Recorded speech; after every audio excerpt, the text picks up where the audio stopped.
There are plenty of broadcasters in sports who have faced serious calls for their axing. Skip Bayless with Damar Hamlin rings a bell. Tom Brenneman used an anti-gay slur that saw his ouster from the Cincinnati Reds broadcast gig. At the lower levels, Matt Rowan called a black team effing N-words because they took a knee during the national anthem. He blamed his racism on diabetes. But guess what? They need to throw him out of the game. Nico is a thug trash player. This was the voice of Corey Erie, who called a black football player a thug. This time by Jordan Princeton.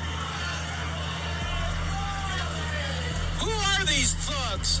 Ditto for Jonathan Drew, except he was terminated immediately after using the same word. In hockey, the bigots still have their way. Akeem Aliyu is living proof. Bruce McDonald racially abused an Asian hockey player on the call. He was pulled mid-game. Longtime NHL coach Bill Peters was relieved of his duties for his racism. Yet for Mark, seen on the left here, no lessons have been learned.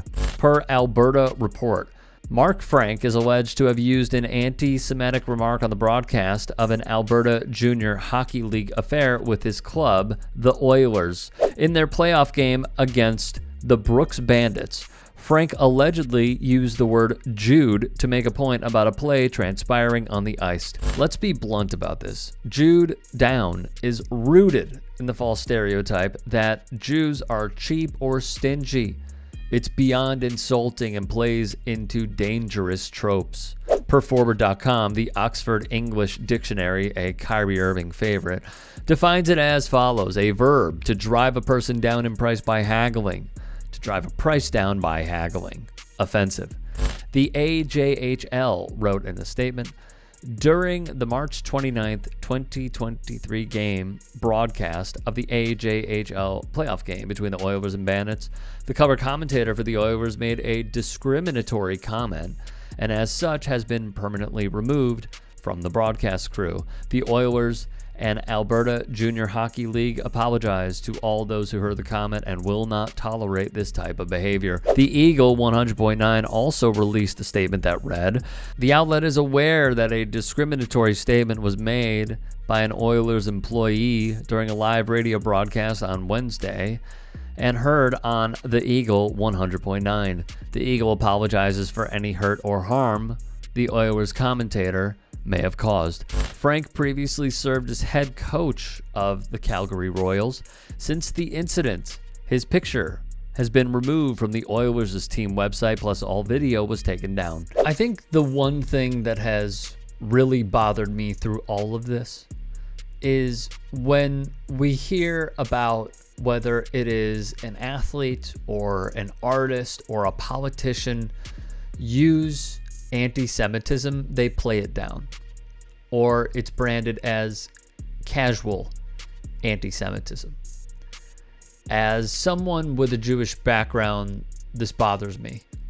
Seeing the rise in anti-Semitic acts from coast to coast, off the 405 highway, with Nazis doing a salute, to outside of a college football stadium in Ron DeSantis' Florida saying Kanye was right about the Jews. Seeing him give air to Nick Fuentes, a white supremacist through and through. And then hearing announcers who are just supposed to call a game, or legislators who are supposed to, at least voted into, pass bills and not, partake in the culture war, use stuff like this, it is wrong. That's why we call it out. It's deeply offensive, and we need to continue doing that. State Rep Walker Thomas of Kentucky, seen here supporting the overthrowing of democracy, and State Senator Rick Girdler, seen here, both used the offensive terminology. Thomas used the term Jew them down during a board oversight committee hearing and laughed. Girdler then asked if you could Jew them down a little bit on the price, citing more anti-Semitism. Santa Rosa County Commissioner Sam Parker did more of the same. And when confronted on it, he pivoted to, I'm not referring to the Jewish community, he said. I use that term as an adjective, as a descriptive word of bargaining them down.